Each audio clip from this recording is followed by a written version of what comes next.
யாரிடமும் கோபிச்சு நம்ம எரிமலையாய் வெடிக்க வேண்டாம். ஏன்னா நம்ம பரமசிவன் கிடையாது, சாதாரண ஒரு மனிதன். அந்த கடவுளுக்கு மட்டுமே அந்த எரிமலையை தாங்க முடியும், மனிதனுக்கு தாங்க முடியாது. சாந்தமாய் போவோம். சாந்தமாய் போனால் நமக்கு கடல் நீந்தி கடக்க முடியும். பாதியோட எதுவும் நிறுத்தக்கூடாது. எரிமலை என்பது கோபமாகும், சாந்தம் என்கிறது நம்ம தண்ணீராகும். சாந்தமாக போவோம், கடவுள் காப்பாற்றுவார். தாழ்ந்த இடத்துல தான் தண்ணி போகும் அப்படிங்கிற ஒரு பழமொழி இருக்குது.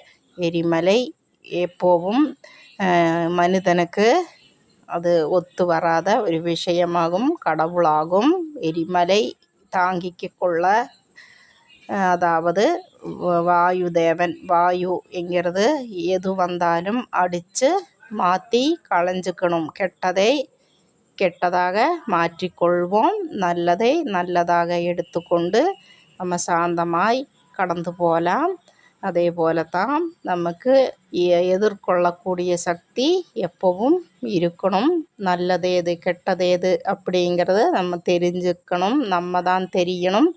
அல்லது வேறு யாருக்கிட்ட இடமும் இது கற்றுக்க கொள்ள முடியாது, நம்மளால் தான் தெரிஞ்சுக்க முடியும். அந்த பூமாதேவியை போல் எல்லாம் தாங்கி கொள்ளவும், நமக்கு தெரிஞ்சு கொள்ளவும், சகிச்சு கொள்ளவும் எல்லாம் நம்மளால் முடிஞ்சதுன்னா நம்ம எல்லாத்துலேயும் ஜெயிக்க முடியும்.